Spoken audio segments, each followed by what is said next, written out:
You wake up every single day with that feeling. Something stuck in your throat, like someone poured glue in there while you were sleeping. You cough, you clear your throat, you drink water, you make tea with honey and lemon. You've been doing this for weeks, thinking it's a cold, the dry weather, the AC at work, and the mucus is still there, stubborn, like it found a permanent address in your throat. I'm a physician with almost 20 years of clinical experience, and this is one of the most common things I see in my practice. People who carry this discomfort for months, sometimes years, without ever understanding why the mucus won't go away, without ever getting a real explanation. And that's exactly what I'm going to give you today. I'm not here to tell you the answer is drinking more water and picking up a cough syrup at the pharmacy. I'm going to walk you through the real causes behind persistent mucus, ranked from least serious to most serious. And the last one is going to surprise you in a way that makes you rethink everything you thought you knew about this problem. Stay with me until the end, because number one on this list is something most doctors are slow to investigate, and it may have been silently destroying your throat for years without you having any idea. Before I get into the causes, I need to be straight with you about something important. My commitment to you is medical truth, not sensationalism. Everything you're about to hear is grounded in solid clinical evidence and in my real experience with real patients. But none of this replaces an individualized medical consultation. If your mucus has persisted for more than 4 weeks, or if it comes with shortness of breath, fever, prolonged hoarseness, or blood in the secretion, see a specialist as soon as possible. Don't wait on this. All right, let's get into it. The human body produces about 1.5 quarts of mucus every single day. 1.5 quarts. And the vast majority of people swallow that mucus without ever noticing, because it's thin, clear, and flows naturally through the respiratory system. The problem starts when that mucus gets thick, abundant, discolored, or when it pools in the throat instead of following its natural path. That's the mucus that's bothering you. It's your defense system sending signals, and the signal matters a lot less than the cause behind it. Think of it this way. The throat is like the entrance of a building with a smoke detector. When the alarm goes off, you don't just turn it off and walk away. You look for the smoke. And that's exactly what we're going to do right now, together. Cause number 5, dry air and dehydration.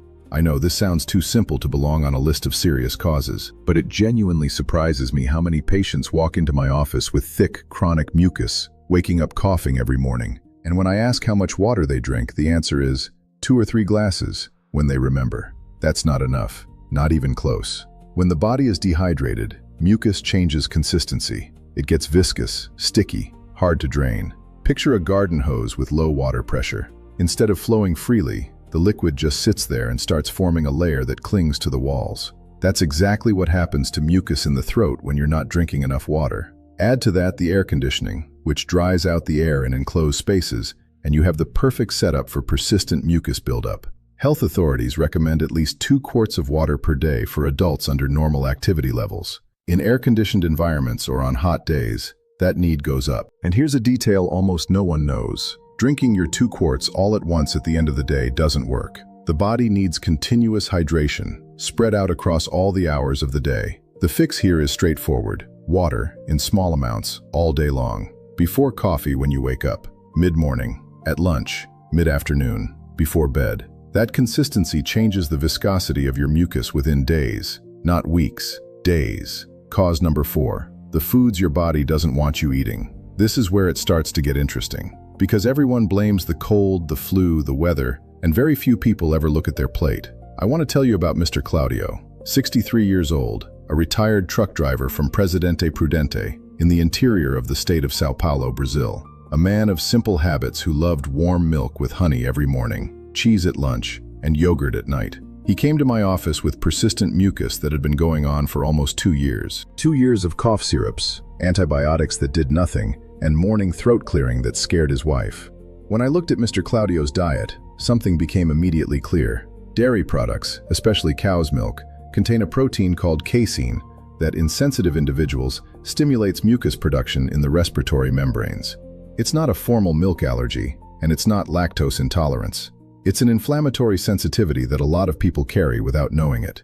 The Brazilian Association of Otolaryngology points to dairy consumption as one of the most common dietary factors associated with increased nasal and throat secretion. Beyond dairy, other foods contribute to excess mucus.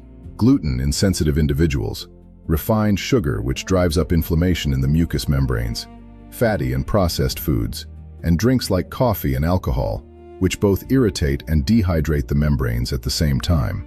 I'm not telling you to cut all of this out overnight. I'm telling you that if you've had persistent mucus for weeks and nothing is working, what's on your dinner table may be part of the problem. Mr. Claudio cut dairy for 45 days as a test. On day 30, he sent me a message. "Doc, for the first time in 2 years, I woke up without coughing. That wasn't a miracle. That was causality." Cause number 3, the allergic rhinitis and sinusitis nobody diagnosed properly. This one lands at number 3 because it's both extremely common and extremely underestimated. According to the World Health Organization, allergic rhinitis affects between 10 and 40% of the adult population worldwide, and a significant portion of those people never received a formal diagnosis, proper treatment, or any guidance about what's actually causing their symptoms. Here's how the mechanism works. When you inhale an allergen, pollen, dust mites, mold, pet dander, the cells in your nose and sinuses go into high alert. They release histamine. Histamine triggers vasodilation, swelling of the mucous membrane, and most critically, overproduction of mucus. That mucus drips down the back of your nose toward your throat in a process called postnasal drip. And that constant dripping is exactly the sensation of stuck mucus that so many people feel all day long. The problem is that most people treat that mucus with cough syrup and cold medicine, attacking the symptom without ever investigating the cause. Treating allergic rhinitis properly, with targeted antihistamines, saline nasal rinses, and in more severe cases, immunotherapy, can completely resolve the mucus in just a few weeks. And there's another piece of this that almost nobody talks about. But before I get there, I need to ask you for something. If this content is helping you, if you're learning something you've been carrying without an explanation, hit that like button right now. That simple gesture helps this video reach more people who need this information. And drop a comment telling me what city you're watching from.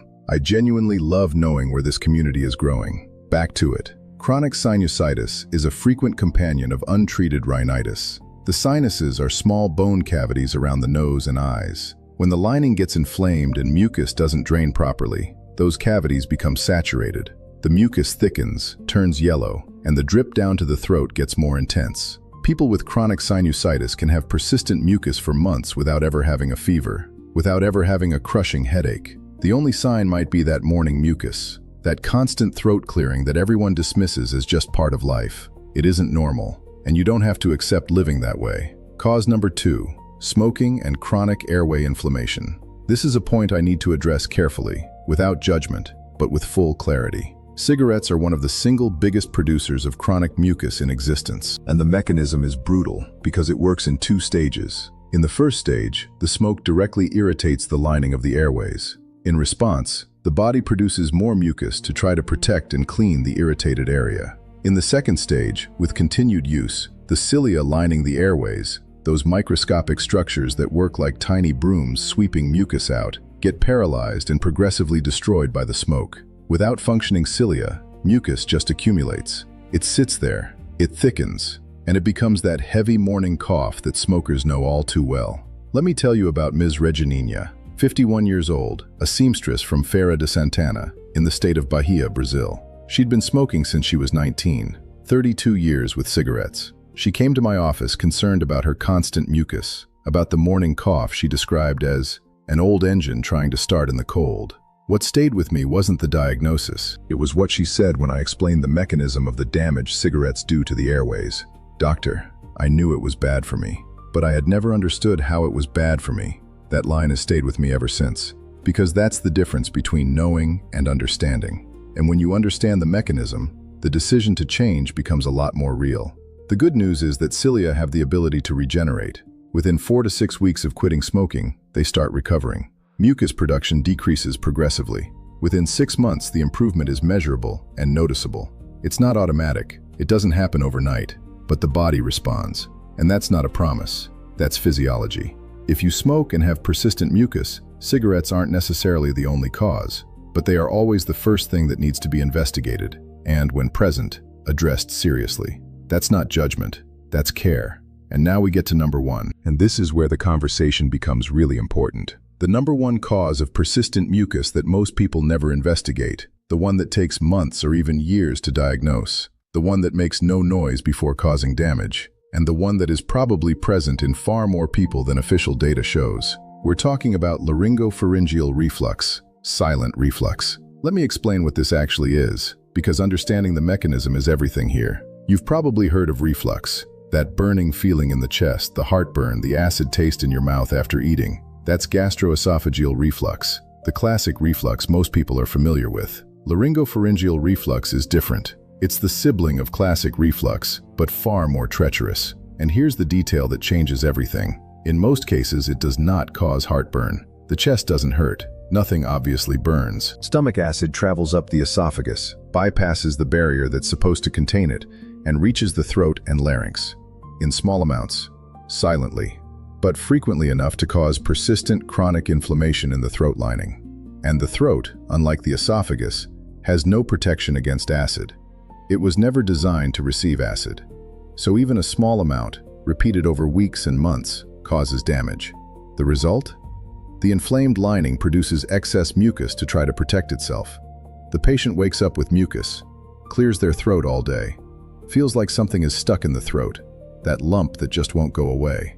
Sometimes, there's mild hoarseness, especially in the morning, and they go to the doctor complaining of persistent mucus, a cold that won't quit, chronic rhinitis, and they begin a pilgrimage of treatments that don't work, because every single one is treating the symptom, while the real cause is down below, in the stomach, working in silence. A review published in Current Gastroenterology Reports estimates that more than 50% of patients with laryngopharyngeal reflux show no heartburn and no classic digestive symptoms. More than half. Just mucus, throat clearing, and that lump in the throat sensation. Think about what that means.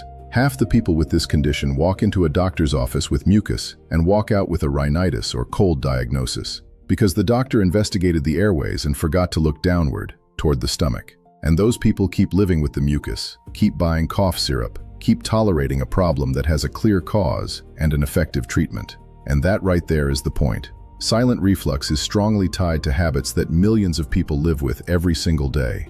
A diet heavy in fat and sugar, late dinners eaten an hour or half an hour before bed, too much coffee, alcohol, stress that drives up stomach acid production, and critically, the habit of lying down right after eating, which makes it easier for acid to travel upward because gravity is no longer helping keep it in the stomach. Let me tell you about Mirella, 48 years old, a public school teacher from Caxias do Sul in the state of Rio Grande do Sul, Brazil. She came to my office with persistent mucus that had been going on for 14 months. 14 months. She'd been treated for rhinitis twice, taken antibiotics for sinusitis, cut dairy from her diet for a while. Nothing worked completely. When I talked through her daily routine in detail, two things stood out immediately. She ate dinner at 10 at night because she got home late from school, and she went to bed around 11. And she drank 3 strong cups of coffee a day, the last one after dinner. When I performed the laryngoscopy, I found a clear picture of chronic laryngeal inflammation. No rhinitis, no sinusitis. It was her stomach, working in silence every single night. We adjusted her routine. Last meal by 7 in the evening at the latest. No coffee after 3 in the afternoon. Head of the bed elevated 4 inches to use gravity against the reflux. Elimination of the most irritating foods at night. Tomato, garlic, onion, fried foods, and a specific medication to reduce acid production, prescribed and monitored properly. 6 weeks later, she came back to the office. She told me, "Doctor, it feels like someone rinsed my throat from the inside. I woke up without mucus for the first time in over a year." What hurts most as a physician isn't the delayed diagnosis. It's knowing that many of these patients spent months believing they had rhinitis, taking medications that weren't working, feeling like their bodies were falling apart for no reason, when the whole time the problem had an identifiable cause and a concrete solution. Let me wrap up with a summary of what we covered today. Cause number 5 is dehydration and dry air. The fix is simple. 2 quarts of water a day, spread consistently across all waking hours. Cause number 4 is inflammatory foods, especially dairy, gluten, refined sugar, and excess coffee. A temporary elimination trial of 30 to 45 days can reveal whether diet is part of the problem. Cause number 3 is allergic rhinitis and chronic sinusitis, which produce constant postnasal drip. Treating the root cause with proper medical guidance resolves the mucus for good. Cause number 2 is smoking, which paralyzes the airway's natural cleaning mechanisms and creates chronic inflammation.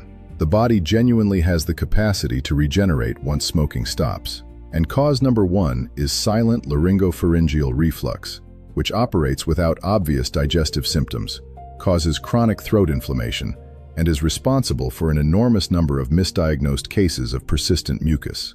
Your body is not your enemy. It is constantly trying to balance itself, heal itself, and protect itself. When mucus persists, it's asking for attention towards something that hasn't been investigated yet. It's a signal, and now you have the tools to understand it and act on it. Share this video with that family member who's always clearing their throat in the morning, with that friend who's been carrying cough syrup in their purse for months like it's just part of life, with that coworker you hear coughing on the other side of the office who always says, "The air is just really dry." The real cause might be one of the things we talk through today, and a single piece of information might completely change their path. In the next video, I'm going to walk you through the 5 silent signals your thyroid sends before developing a serious problem. Signals that show up in the body years before a diagnosis, that almost everyone confuses with stress or everyday fatigue, and that most people ignore for far too long. You won't want to miss that one. Persistent mucus is not your fate. It's a signal, and now you have the tools to understand it